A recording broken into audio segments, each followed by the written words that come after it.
सद्गुरु के साथ हमारे माननीय अतिथियों ने अभी अभी पंचभूत क्रिया में हिस्सा लिया। पंचभूत क्रिया मानव प्रणाली के भीतर 5 तत्वों को शुद्ध करने की प्रक्रिया है, जिसे योग में भूत शुद्धि कहा जाता है।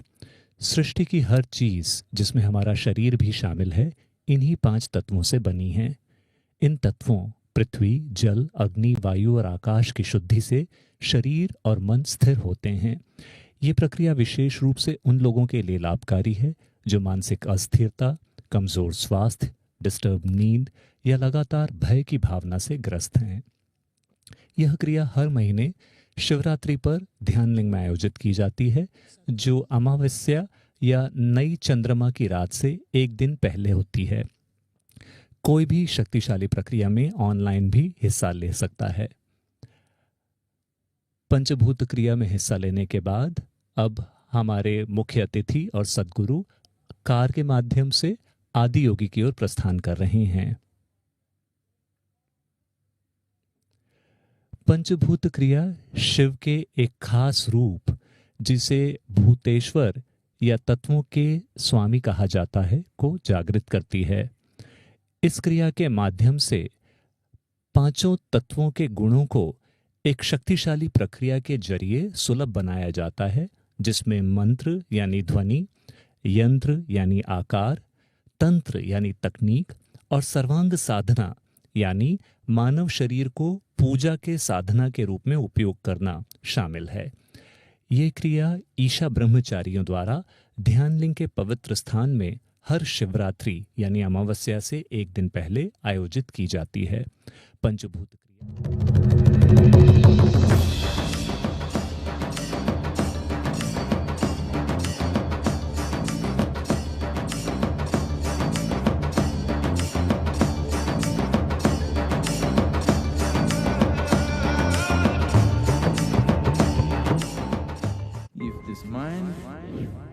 is taking instructions from you, it is the greatest miracle on the planet. We are launching the Miracle of Mind app, which will offer you a simple meditative process that you can do anywhere.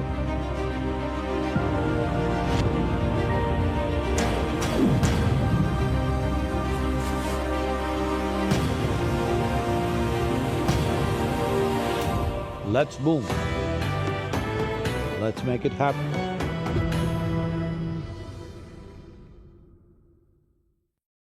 पंचभूत क्रिया सद्गुरु द्वारा design की गई एक शक्तिशाली प्रक्रिया है, जो व्यक्ति के शरीर में मौजूद 5 तत्वों को शुद्ध करके शरीर और मन को स्थिर करती है।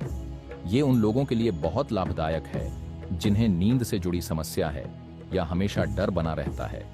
हर महीने ध्यानलिंग में की जाने वाली यह प्रक्रिया ऑनलाइन भी उपलब्ध है। अपने घर से ही पंचभूत क्रिया में भाग लें। रजिस्टर करने के लिए विजिट करें isha.sadguru.org/pbk। अगर आप तनाव और चिंता महसूस कर रहे हैं तो आपकी अपनी बुद्धि आपके खिलाफ हो गई है। अगर आप ये समझते हैं कि इंसान के सारे अनुभव उसके भीतर से ही आते हैं, तो खुद को पूर्णता तक ले जाने से आपको कौन रोक सकता है। इनर इंजीनियरिंग का मतलब है खुद को एक ऐसी स्थिति में लाना जहां एक इंसान के रूप में आपके पास मौजूद सारी क्षमताएं आपके लिए काम करें। इनर इंजीनियरिंग के लिए रजिस्टर करें और एक खुशहाल और तृप्ति भरा जीवन जीने के लिए 7 चरणों में खुद को सशक्त करें। आप में से ज्यादातर ने शायद कभी असली भूख का स्वाद नहीं चखा होगा। अगर हम 2 दिन खाना न खाएं तो ऐसा लगेगा जैसे जीवन हमारे हाथ से फिसल रहा है। तो अन्नदान को सिर्फ भोजन के रूप में मत देखिए, ये जीवन है। माँ का सबसे महत्वपूर्ण गुण ये था कि उसने लगातार आपके लिए अन्नदान किया। अगर ये एक चीज उसने न की होती तो क्या आप उससे प्यार करते? तो अन्नदान आपके लिए एक अवसर है जिससे आप दुनिया के लिए माँ होने का सौभाग्य प्राप्त कर सकते हैं। भोजन की पवित्र भेंट महाअन्नदान और ईशा योग केंद्र में महाशिवरात्रि की अन्य पावन गतिविधियों में योगदान देकर तृप्ति व आनंद का अनुभव करें।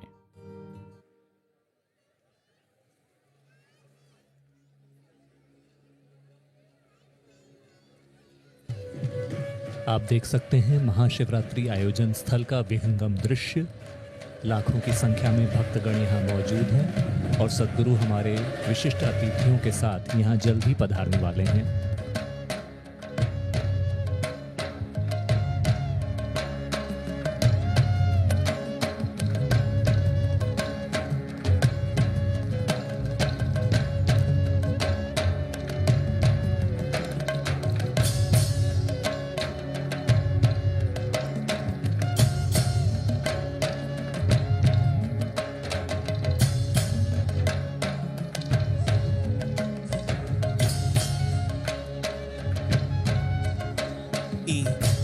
I hope you are all settled in your bays, ready to enjoy Mahashivratri. If so, make some noise. And while you're here, a reminder that you've got the QR code on your wristbands. Take the time now to download the Miracle of Mind app and stand by for a special announcement by Sadhguru later tonight.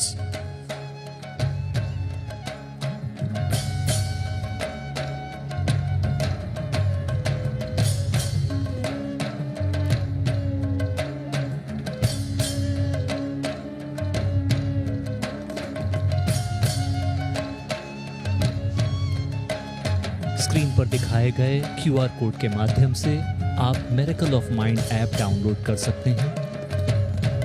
ये app निःशुल्क उपलब्ध है और अपने मानसिक संतुलन, स्वास्थ्य को बनाए रखने और मन के चमत्कार को जानने में आपकी मदद कर सकता है।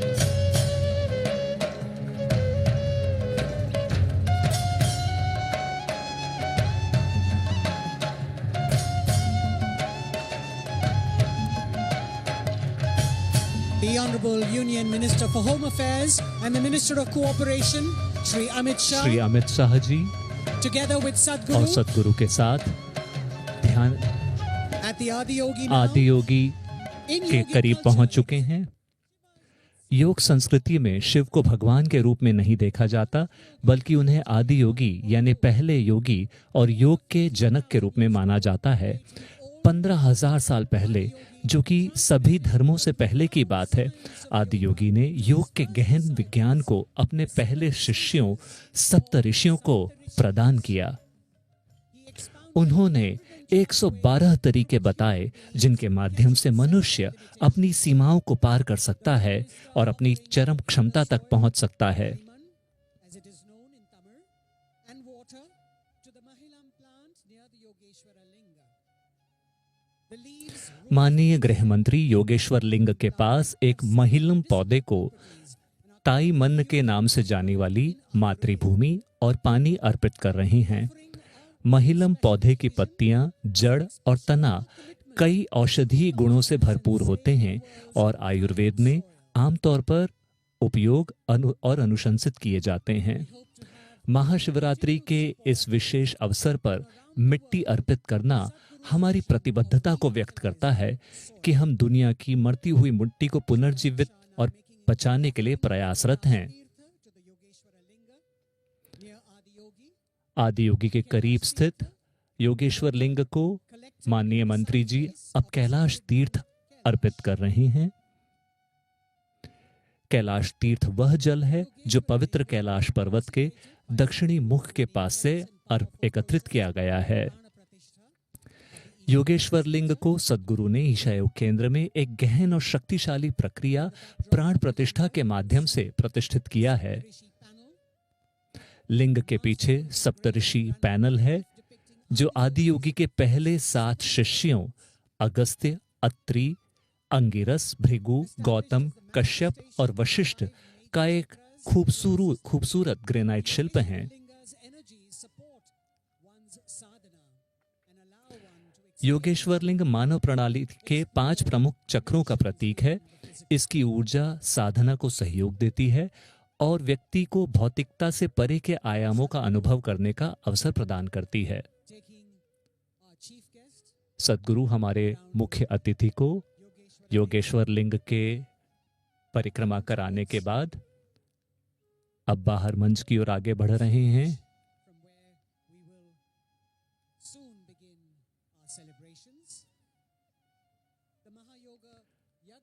महायोग यज्ञ महायोग यज्ञ को अब आदरणीय मंत्री जी प्रज्वलित करेंगे। आदियोगी के भव्य 112 फुट के चेहरे के सामने महायोग यज्ञ यह दर्शाता है कि योग विज्ञान को जाति, धर्म, लिंग, वर्ग और समुदाय की सीमाओं से परे हर इंसान तक पहुंचाना हमारा संकल्प है। सद्गुरु का उद्देश्य मानव चेतना को ऊंचा उठाना और योग साधनों के माध्यम से लोगों के मानसिक और शारीरिक स्वास्थ्य को बेहतर बनाना है। इस प्रयास से लाखों लोग मुफ्त योग कार्यक्रमों का लाभ उठा चुके हैं।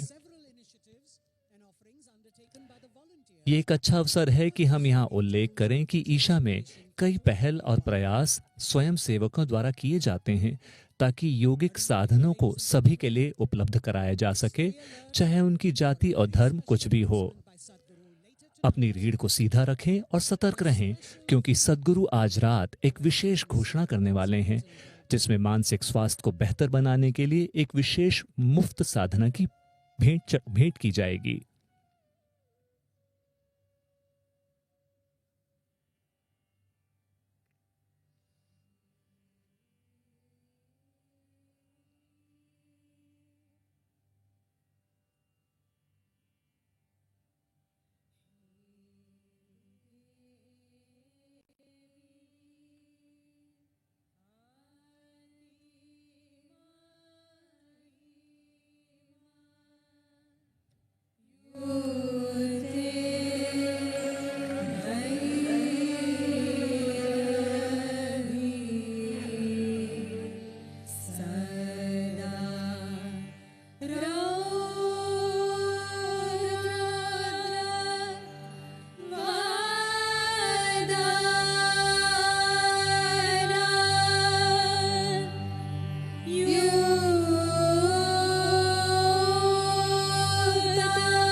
महेश्वर भुज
कालो न जानाति तव जननं कालो न जानाति तव समापनं दृष्टो मया तव महाकारः योगेश्वर काल काल योगेश्वर काल काल Namaskaram, welcome to Mahashivratri 2025. नमस्कारम, Mahashivratri 2025 में आप सभी का स्वागत है। மகாசிவராத்திரி 2025 எப்படி தமிழ்ல எங்க தேம்பே இல்லையா என்ன இப்படி and और हम स्वागत करते हैं हमारे माननीय गृह मंत्री जी का और उन सभी गणमान्य नागरिकों का जो यहाँ मौजूद हैं। आप सभी को नमस्कारम। तो हर सरकार में कई सारे मंत्री होते हैं, लेकिन स्वतंत्रता के बाद एक ऐसे मंत्री रहे हैं जो कि गृह मंत्री थे। उनके बिना देश वास्तव में एकजुट नहीं हुआ होता। आपको पता है मैं किन की बात कर रहा हूं। तो सरदार पटेल ने उस समय जो किया था देश को एक साथ लाने का, वो एक सबसे महत्वपूर्ण कार्य था जो स्वतंत्रता के बाद हुआ, वरना हम एक देश ही नहीं बनते। हालांकि देश के बंटवारे का दुर्भाग्य हुआ, लेकिन जितने भी राज्यों को साथ में जोड़ा जा सकता था वो हुआ। लेकिन तब से कई सारी चीजें हुई। राजनीतिक लोगों ने देश को और बांटने की कोशिश भी की। कई सारी चीजें हुई। कुछ गणतांत्रिक रुकावटें भी आई, जहां देश, हालांकि ये एक देश था, कागज पे ऐसा लिखा था, लेकिन कई रूपों में देश के कुछ ऐसे हिस्से थे जो कि वास्तव में नियंत्रण के बाहर थे, सरकार के नियंत्रण के बाहर थे। मुझे कहना होगा कि हमारे वर्तमान गृह मंत्री जी ने जो उन्होंने किया वो ये है कि वो एक रूप से उस समय सरदार पटेल के किए गए कार्य का एक प्रतिबिंब है। एक बार फिर उन्होंने देश को साथ में जोड़ने का काम किया है। जैसा कि आप सभी जानते हैं कि धीरे धीरे देश में ऐसी चीजें हो रही थी कि हर महीने कहीं बम फूटता था। अगला कहाँ होगा? मुंबई में होगा, बेंगलोर में होगा, पुणे में होगा। पिछले 10 सालों में आपने ऐसी किसी घटना के बारे में नहीं सुना है। इसके लिए हमें सभी सशस्त्र बलों को धन्यवाद देना होगा और उनका धन्यवाद करना होगा जो उनका नेतृत्व करते हैं, हमारे प्यारे गृह मंत्री, और जितने प्रतिबद्धता के साथ उन्होंने ये काम किया है देश के उन हिस्सों के प्रति जो लगभग हमारे देश के हिस्से जैसे नहीं थे, जहां मिलिटेंसी हावी थी, लेकिन आज मोटे तौर पर वो नियंत्रण में आ गए हैं। और इन्होंने वादा किया है कि 2026 तक ये समस्या पूरी तरह से खत्म हो जाएगी। और हम आपके साथ हैं सर इस वादे को पूरा करने में। और एक बार फिर से कश्मीर को उन्होंने भारत का एक हिस्सा बनाया है।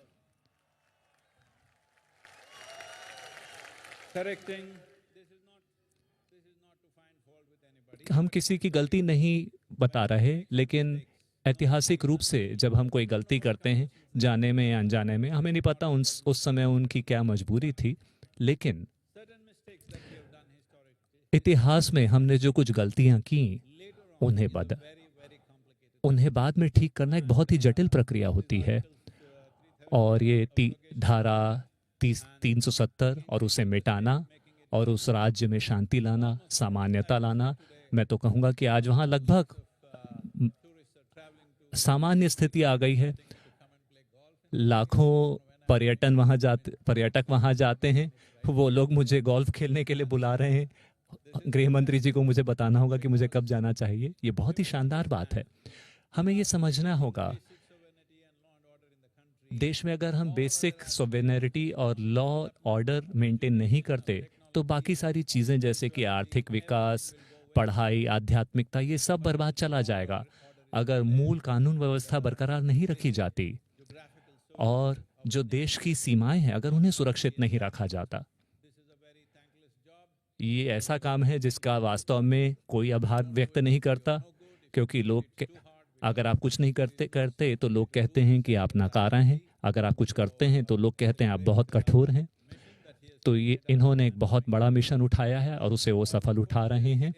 निश्चित रूप से सारे सशस्त्र बलें, हमारी एजेंसियां, राज्य सरकारें भी इसमें हिस्सा ले रही हैं, लेकिन जो इस काम का नेतृत्व करता है उसके प्रति आभार व्यक्त करना महत्वपूर्ण है।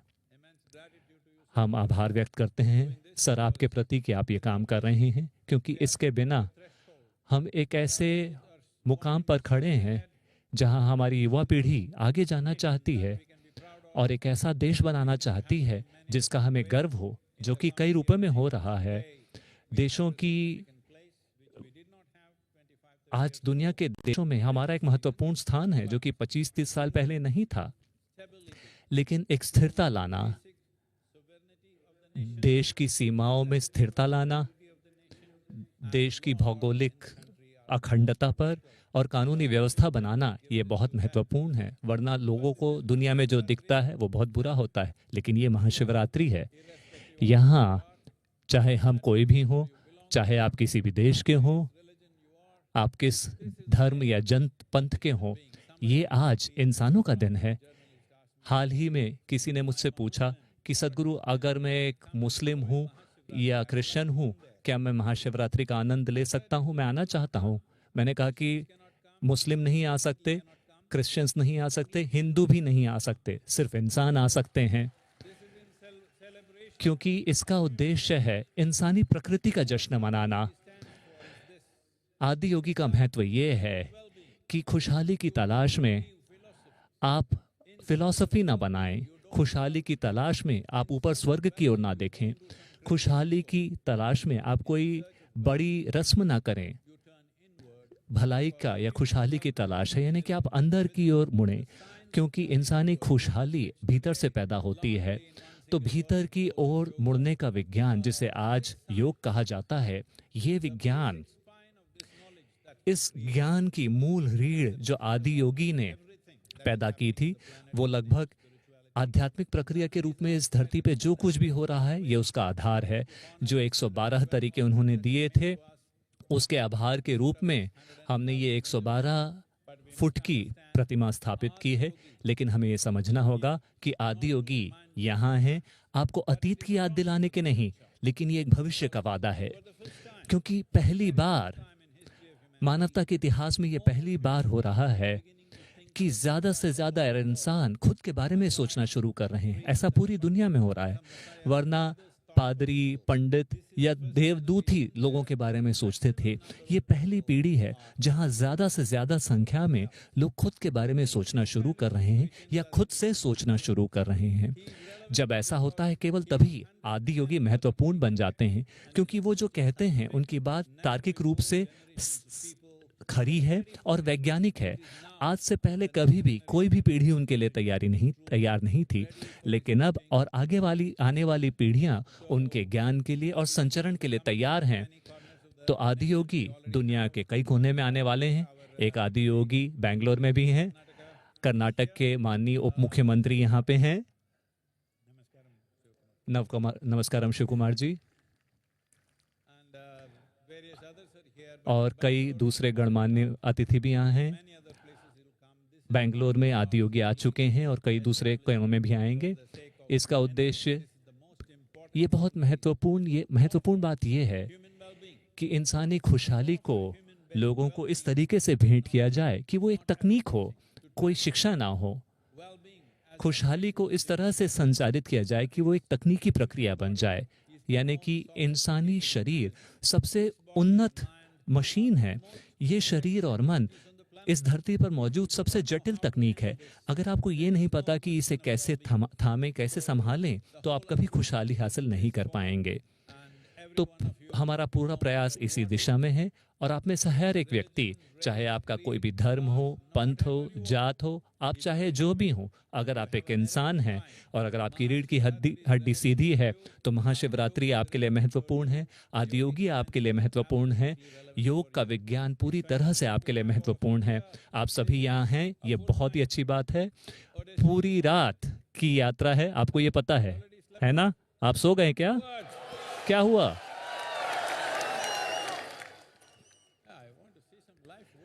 मैं थोड़ी जिंदगी देखना चाहता हूं।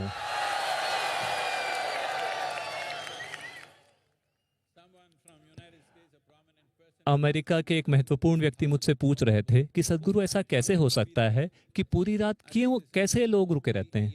मैंने कहा कि एकमात्र ऐसा आयोजन है कि 12 घंटे पूरी रात हर तरह के लोग, अलग अलग बैकग्राउंड से आए हुए, अलग अलग देशों से आए हुए, जहां एक ऐसी पार्टी है जहां कोई शराब नहीं है, ड्रग नहीं है, कोई नशा नहीं है, लेकिन हर कोई शिवा के नशे में है। पूरी दुनिया में एकमात्र ये एक ऐसी पार्टी होती है। तो मैं थोड़ा और जीवन देखना चाहता हूं। हेलो।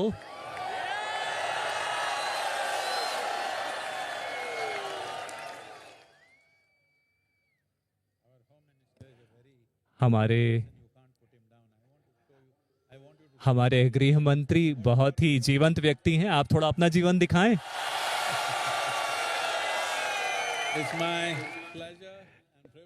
ये मेरा सौभाग्य है कि मैं अमित भाई का स्वागत कर रहा हूं। हमारे प्रिय गृह मंत्री, मैं इन्हें आदियोगी की शॉल भेंट कर रहा हूं ताकि वो महायोग यज्ञ के इस मिशन का एक हिस्सा बन जाएं।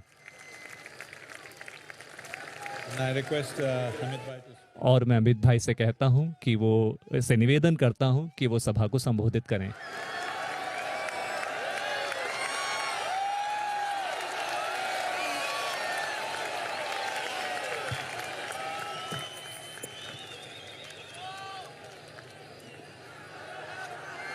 मित्रों, सबसे पहले मैं विश्व की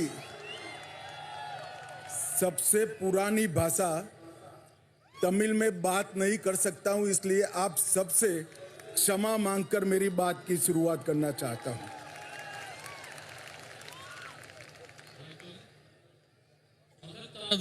தெய்வீகமானதுமான தமிழ் மொழியில் பேச இயலாமைக்காக நான் வருந்துகின்றேன். அனைவருக்கும் மனம் நிறைந்த மகா சிவராத்திரி நல்வாழ்த்துக்கள். मैं आदि योगी के चरणों में प्रणाम करता हूं और मैं आज मनपूर्वक सद्गुरु के चरणों में भी प्रणाम कर मेरी बात की शुरुआत करता हूं. ஆதியோகியின் திருவடிகளுக்கு என்னுடைய வணக்கங்களை தெரிவித்துக் கொள்கிறேன். சத்குரு அவர்களுடைய திருவடிகளுக்கு என்னுடைய வணக்கங்களை தெரிவித்துக் கொள்கிறேன். आप सभी को महाशिवरात्रि की बहुत बहुत शुभकामनाएं. மகாசிவராத்திரியில் ஒரு அங்கமாக வருகை தருவதை நான் மிகுந்த மகிழ்ச்சி அடைகின்றேன். मैं अपने आप को बहुत सौभाग्यशाली मानता हूं कि आज सद्गुरु के निमंत्रण पर मैं यहां आया. मुझे आदि योगी के दर्शन हुए. महाशिवरात्रि में महादेव की महिमा के महापर्व में शामिल होने का मुझे मौका देने के लिए फिर से एक बार सद्गुरु जी का बहुत बहुत धन्यवाद. சத்குரு அவர்களுடைய அழைப்பை ஏற்று ஆதியோகியினுடைய தரிசனத்தை பெறுவதிலேயும் மகாதேவரின் மகத்துவத்தை வெளிப்படுத்தக்கூடிய மகாசிவராத்திரி என்கிற பிரம்மாண்டமான விழாவில் அங்கமாக தேழ்வதையும் பெரும் பேராக கருதுகிறேன். அதற்காக சத்குரு அவர்களுக்கு மிகுந்த நன்றி தெரிவித்துக் கொள்கிறேன். आज पूरे देश में सोमनाथ से केदारनाथ, पशुपतिनाथ से रामेश्वरम और काशी से कोयम्बतूर तक पूरा देश शिवमय हो चुका है.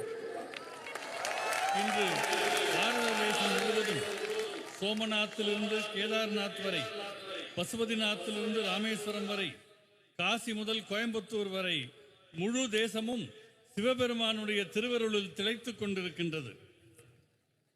सदगुरु जी, आज ही प्रयागराज में महाकुंभ समाप्त हो रहा है और आज यहाँ कोयम्बतूर में भक्ति का महाकुंभ मेरे सामने मुझे दिखाई पड़ रहा है. இந்த நன்னாள் பிரயாக்ராஜில் மகா கும்பமேளாவின் நிறைவை சுட்டுவது போலவே கோயம்புத்தூரில் பக்தி என்கிற கும்பமேளா இப்பொழுது நடைபெற்றுக் கொண்டிருக்கின்றது. मित्रों, शिवरात्रि सिर्फ एक पर्व नहीं है, आत्म जागृति की रात्रि है. जब समग्र ब्रह्मांड शिवमय हो जाता है तभी शिवरात्रि की अनुभूति कर सकते हैं. நண்பர்களே, மகா சிவராத்திரி என்பது வெறும் விழா மட்டுமல்ல, இது சுய விழிப்புணர்வுக்கான ஒரு இரவாகவும் இந்த முழு பிரபஞ்சமும் சிவபரம்பொருளினுடைய பெருங்கருணையில் அதிர்வுகளை உணரக்கூடிய நாளாகவும் அமைந்திருக்கின்றது. आज शिव और पार्वती का मिलन का दिन है. आज ही शिव और जीव के मिलन का रास्ता भी प्रशस्त होता है और मोक्ष प्राप्ति का रास्ता भी आज ही भक्ति के माध्यम से खुलता है. இந்த நாள் சிவனும் பார்வதியும் ஒரு தெய்வீக சங்கமத்தில் இணைந்த நாள் மட்டுமல்ல, சிவமாகிய பரம்பொருளும் ஜீவாத்மாவும் விடுதலை என்கிற ஐக்கியத்திலே இணையக்கூடிய நாளாகவும் இருக்கிறது. பக்திக்கான மிக உன்னதமான திருநாளாக அமைந்திருக்கின்றது.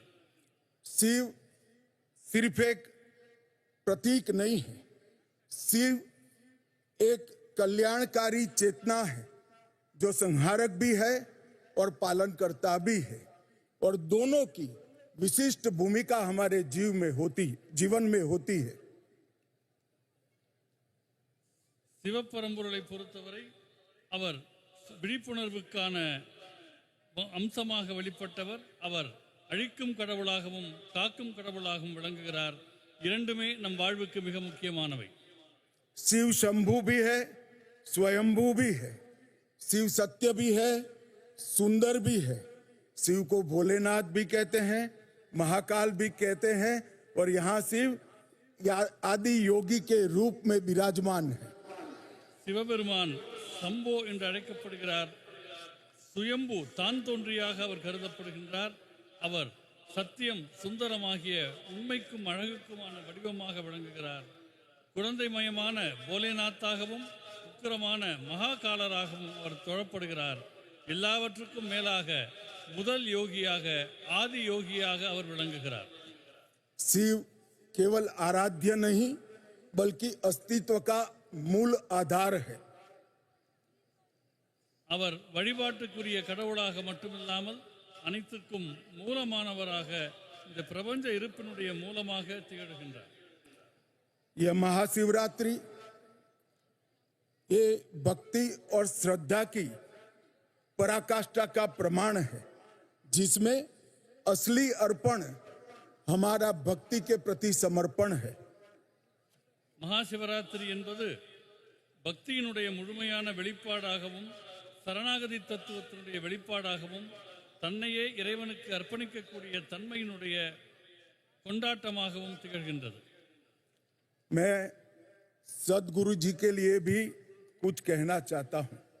सदगुरु जी, आपने ये जो स्थान बनाया है जहां हम सब आज बैठे हैं, वो केवल एक तीर्थ स्थल नहीं है, बल्कि योग, साधना, भक्ति, आत्मज्ञान और मुक्ति का केंद्र बनकर आज पूरे विश्व में उभरा है.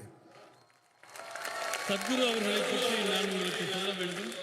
சத்குரு அவர்கள் உருவாக்கி இருக்கிற இடம் வெறும் பக்திக்கான இடமாக மட்டுமில்லாமல் ஒரு புனித இடமாக யோகம், ஆத்ம சாதனை, பக்தி, தன்னை உணர்தல் ஆகியவற்றுக்கான கேந்திரமாக சத்குரு அவர்கள் இதனை உருவாக்கி இருக்கின்றார்கள். या ईसा योग केंद्र ने योग और ध्यान के माध्यम से करोड़ों करोड़ों लोगों के जीवन में सकारात्मक सोच और सकारात्मक दिशा का उद्भव करने का काम किया है. ஈஷா யோக மையம் பல லட்சக்கணக்கானவர்களுடைய உயிர்களை யோக மார்க்கத்தின் மூலமாகவும் தியானத்தின் மூலமாகவும் நெறிப்படுத்தி சரியான சிந்தனையை விதைத்து சரியான பாதையில் அவர்கள் செல்ல உலகெங்கும் வழிகாட்டி கொண்டிருக்கின்றது. आदि योगी की ये 112 फीट ऊंची भव्य प्रतिमा हमें अपनी आध्यात्मिक यात्रा के 112 मार्गों की अनुभूति और परिचय दोनों कराती है. 112 அடி உயரத்தில் நிற்கக்கூடிய ஆதியோகியின் திருவுருவமானது விடுதலைக்கும் ஆன்ம விடுதலைக்குமான 112 பாதைகளை நினைவூட்டுவதோடு சிவபெருமாள் அடைந்த அந்த தன்மையை அடைவதுதான் ஒவ்வொரு மனிதருக்கும் இருக்கிற லட்சியம் என்பதை உணர்த்துகின்றது. और हमें यहाँ आकर ही मालूम पड़ता है कि जीवन का अंतिम लक्ष्य शिवत्व की प्राप्ति करना है. வாழ்க்கையினுடைய மிக முக்கியமான நோக்கம் சிவத்தன்மையை அடைவது என்பது இந்த இடத்திற்கு வருகை புரிகிற போது நமக்கெல்லாம் நன்றாக புரிகின்றது. ईसा योग आज ईश्वर से युवाओं को विशेषकर ईश्वर से जोड़ने का माध्यम बन गया है. ஈஷா யோக மையத்தின் மூலமாக இளைஞர்கள் ஆன்மீகத்துக்கும் நல்ல நெறிக்குமாக தங்களை இணைத்துக் கொள்வதற்கு வாய்ப்பு மலர்ந்திருக்கின்றது. यहाँ आकर व्यक्ति चेतना से ब्रह्म चेतना की ओर, स्वार्थ से परमार्थ की ओर और सेल्फ से यूनिवर्स तक की यात्रा की अनुभूति कर सकता है. இங்கே மனிதர்களுக்கு கிடைக்கக்கூடிய அனுபவமானது தனி மனித விழிப்புணர்விலிருந்து பிரபஞ்ச விழிப்புணர்வு நோக்கிய பயணம், தன் நலனையே நினைத்துக் கொண்டிருக்கும் நிலையிலிருந்து தன்னலமற்ற நிலையை நோக்கிய பாதை, தான் என்கிற தன்மையிலிருந்து பிரபஞ்ச உணர்வு என்கிற மடைமாற்றம் ஆகியவை ஈஷா யோக மையத்தில் மனிதர்களுக்கு அனுபவத்திலே கிடைக்கிறது. सदगुरु जी, आपने न केवल युवाओं को धर्म के साथ जोड़ने का काम किया है, युवाओं के सामने धर्म की बुद्धिगम्य व्याख्या को भी रखा है. இளைஞர்களையும் ஆன்மீகத்தையும் இணைப்பதில் சத்குரு அவர்கள் மகத்தான பங்கை ஆற்றியிருக்கிறார்கள். மிகுந்த ஞானம் கொண்டதும் அதே நேரம் தர்க்கபூர்வமானதுமாக நம்முடைய தர்மத்தினுடைய மேன்மைகளை அவர்கள் இளைஞரிடம் கொண்டு சேர்த்து கொண்டிருக்கிறார்கள். मित्रों, आपने अंग्रेजी में एक कहावत जरूर सुनी होगी, a mystic man on A mission. हमारे सदगुरु जी के लिए शायद ये शब्द बना है, एक कहावत बनी है. நண்பர்களே, நம்முடைய சத்குரு அவர்களை நான் உங்களுக்கு வர்ணிக்க வேண்டுமென்றால் எனக்கு ஒரு வாசகம் தோன்றுகிறது. ஒரு லட்சியத்தோடு இயங்கிக் கொண்டிருக்கிற ஒரு ஞானி என்ற சொற்களை கொண்டு சத்குரு அவர்களை நான் வர்ணிக்க விரும்புகின்றேன். सदगुरु जग्गी वासुदेव आज पूरी दुनिया भर को जीने का रास्ता सिखा रहे हैं. சத்குரு ஜகி வாசுதேவ் அவர்கள் உலகம் முழுமைக்கும் உண்மையாக வாழக்கூடிய கலையினை போதித்துக் கொண்டிருக்கின்றார்கள்.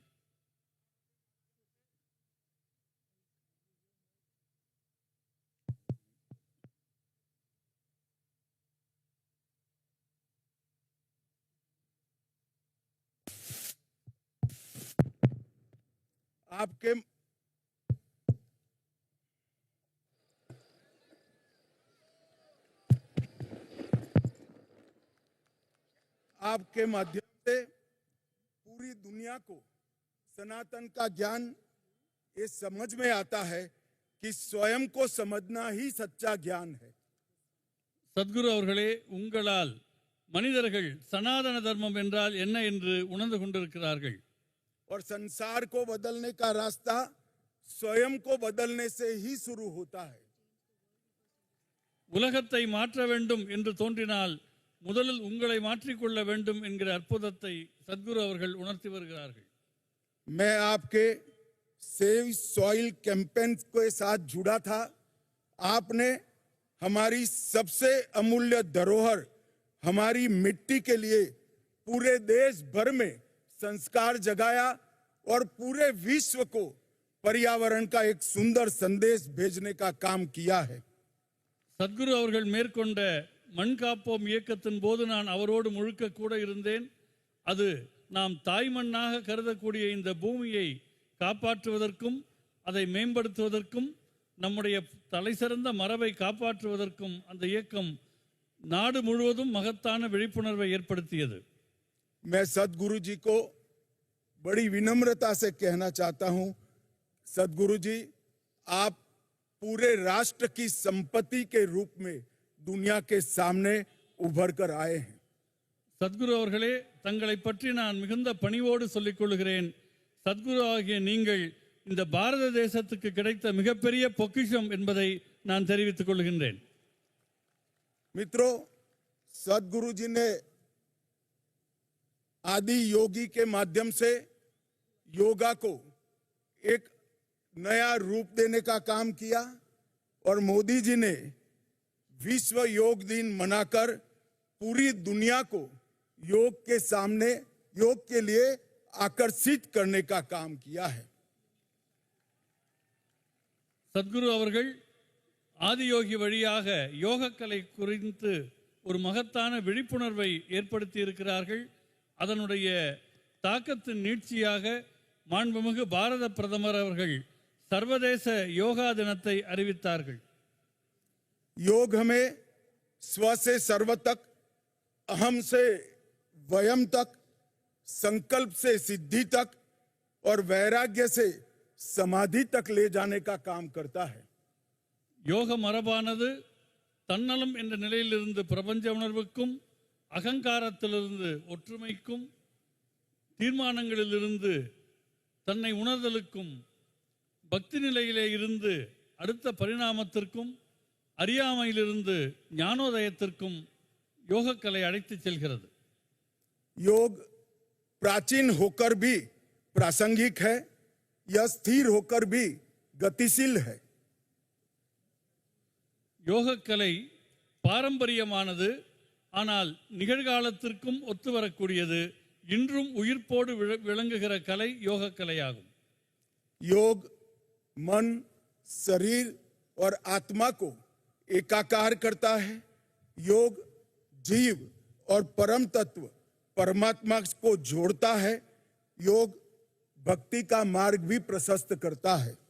யோகக்கலை என்பது மனம், உடல், உயிர் ஆகியவற்றை ஒருங்கிணைக்கின்றது. பரமாத்மா, ஜீவாத்மா ஆகியவற்றின் சங்கமமாக திகழ்கிறது. பக்தியின் பாதையில் யோகக்கலை ஒளி வீசுகின்றது. मित्रों, जब मैं तमिलनाडु आया हूं तब ये जरूर कहना चाहूंगा कि भारत के आध्यात्मिक इतिहास की व्याख्या तमिल संस्कृति के वर्णन के बिना अधूरी है. தமிழ்நாட்டிற்கு வருகை தந்திருக்கிற இந்த நிலையில் பாரத தேசத்தின் ஆன்மீக வரலாறு என்பது தமிழ் பண்பாட்டை குறிப்பிடாமல் நிறைவு பெறவே முடியாது. यह भूमि ऐसे कई उदाहरणों से सुसज्जित है जो आध्यात्म के जीवंत उदाहरण रहे हैं. இந்த பூமி ஆன்மீகத் துறையில் தலைசிறந்த பல்வேறு ஞானிகளினுடைய தலமாக விளங்குகிறது. அதற்கு எவ்வளவோ உதாரணங்கள் உண்டு. महर्षि तिरुमूलर ने शिव भक्ति का प्रचार किया, कठोर तपस्या से तिरुमंत्रम की रचना की, जिससे हमारे धर्म के लगभग 3000 भजन संकलित किए गए हैं. மகரிஷி திருமூலர் அத்தகைய ஒரு ஞானிகளினுடைய அடையாளமாக விளங்குகிறார். அவர் தீவிரமான தவத்தினுடைய விளைவாக சைவ மரபில் திருமந்திரம் என்கிற தலைப்பில் 3000 அற்புதமான பாடல்களை அருளியிருக்கின்றார். महर्षि अगस्त्य ने भी कई नई रचनाएं कर हमारे धर्म की व्याख्या को और मजबूत करने का काम किया है. அந்த வரிசையில் மகத்தான மற்றொரு உதாரணம் மகரிஷி அகத்தியர் அவர்கள். அவர் சனாதன தர்மத்தின் பல்வேறு பரிமாணங்களை வெளிப்படுத்திய ஒரு ஞானி ஆவார். यहाँ पर भगवान शिव को दक्षिण मूर्ति के रूप में देखा जाता है, जो साधक को ज्ञान, विवेक, मुक्ति और मोक्ष सभी प्रदान करता है. தமிழ் பண்பாட்டில் சிவபெருமானுக்கென்று ஒரு மகத்தான இடம் இருக்கிறது. அவர் தட்சிணாமூர்த்தி என்கிற திருவுருவத்தில் வழிபடப்படுகின்றார். அந்த தட்சிணாமூர்த்தி தன்னை வழிபடுபவர்களுக்கு ஞானம், சமநிலை, விடுதலை, முக்தி ஆகியவற்றை அருளுகிற கடவுளாக விளங்குகிறார். सदगुरु जी, मैंने आपके शिवरात्रि महोत्सव के लिए बहुत कुछ सुना था, सुनकर भी अनुभूति होती थी, मगर आज मैं यहाँ आया हूँ तब मैं निश्चित रूप से पूरे विश्व को कहना चाहता हूँ, ये अद्भुत है, अकल्पनीय है, अवर्णनीय है। சத்குரு அவர்களுடைய மகா சிவராத்திரி பற்றி நான் மிகவும் கேள்விப்பட்டிருக்கின்றேன். இன்றைக்கு நேரில் வந்து இங்கே கலந்து கொண்டிருக்கின்றேன். இந்த உலகத்துக்கே நான் சொல்ல விரும்புவது இது மிகவும் மகத்தான ஆச்சரியமான நிகழ்வாக நடந்து கொண்டிருக்கிறது என்பதாகும். ये तीर्थ स्थान की रचना में सद्गुरु ने विज्ञान और अध्यात्म इसको साथ में लाकर ये सिद्ध किया है कि ध्यान, ऊर्जा और चेतना की अवस्थाएं अंधविश्वास नहीं है परंतु मूलभूत विज्ञान है। சத்குரு அவர்கள் இந்த மகா சிவராத்திரியை ஒரு ஆன்மீக ஞானத்தினுடைய ஆன்மீக விஞ்ஞானத்தினுடைய அடிப்படையாக மக்களிடம் கொண்டு சேர்த்து ஞானத்தையும் அறிவியலையும் இணைக்கின்ற அற்புதத்தை செய்திருக்கின்றார். सदगुरु जी, आपने सभी को यह अनुभूति कराई है, शिव ही शाश्वत है, शिव ही चेतना है और शिवत्व को जागृत करने का यही एक रास्ता है।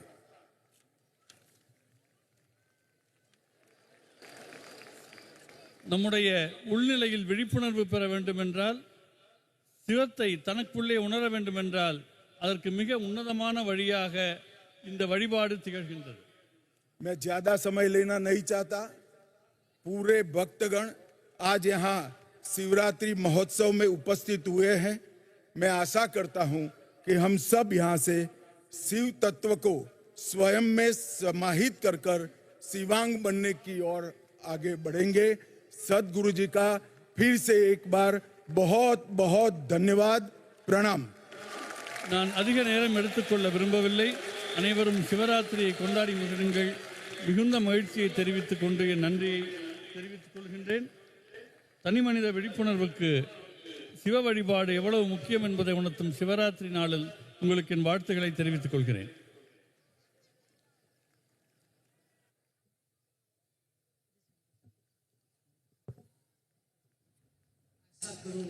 Honorable Home Minister, we invite Shri and other dignitaries present here to witness the Adiyogi Divya Darshanam.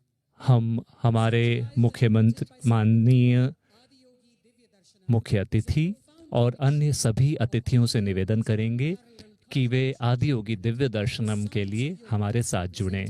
As a powerful video imaging show.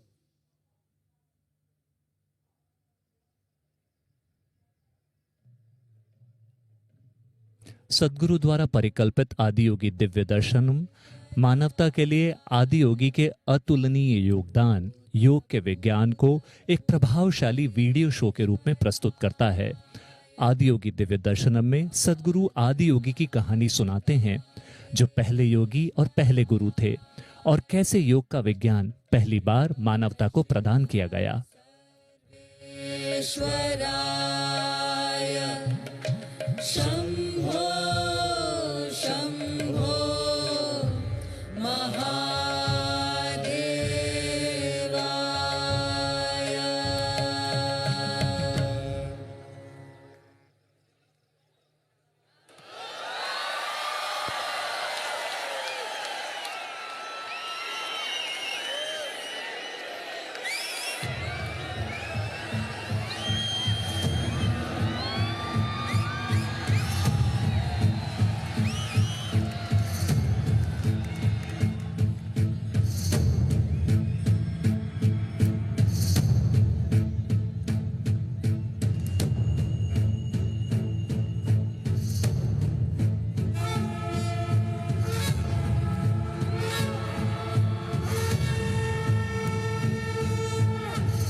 15,000 years ago, a being appeared in the upper regions of Himalayas. No one knew who he was, where he came from. The origins of this spectacular being were unknown.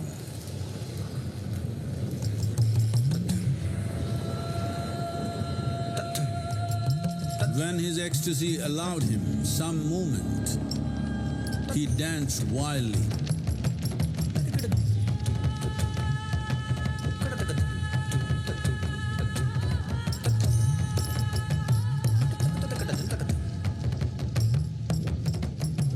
When intensity peaked, he became utterly still. People saw that he was experiencing dimensions that no one had ever known or able to fathom. His ecstasy and intensity allowed him to transcend his physical form. Witnessing an individual human in union with the cosmos, they called him a yogi, as he was the first one, the Adi Yogi.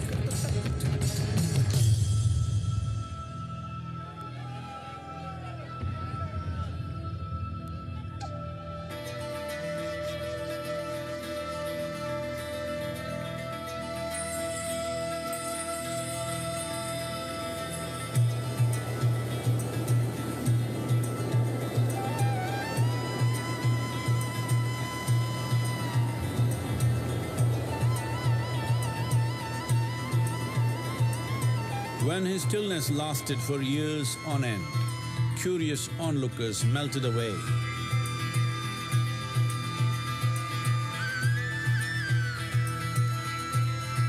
Only 7 seekers remained, as they could not tear themselves away from him.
He transmitted the profound science of yoga in its full depth and dimension.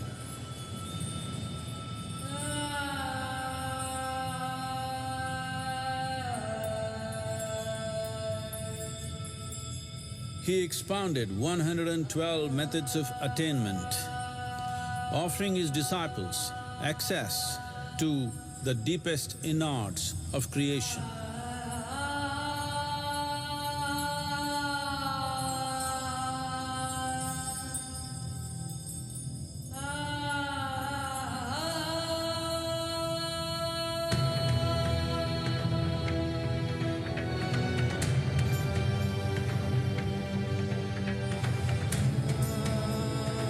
In this magnificent state of yoga, many mysteries of the created and the uncreated cascaded upon his unbridled wild hair.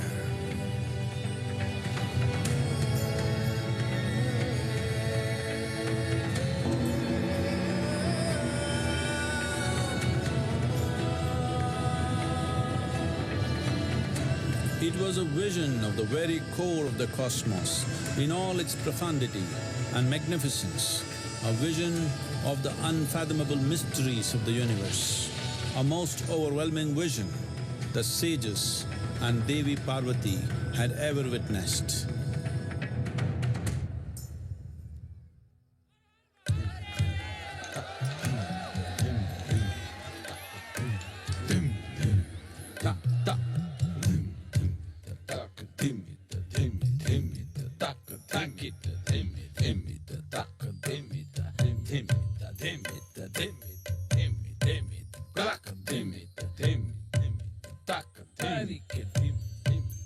Devi Parvati, seeing Adiyogi reveling in ecstatic states, said, "I want to have what you have. Show me the way."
Adiyogi absorbed her and made her a part of himself, and hence he is the Ardhanari, the ideal man, where one half of him is woman.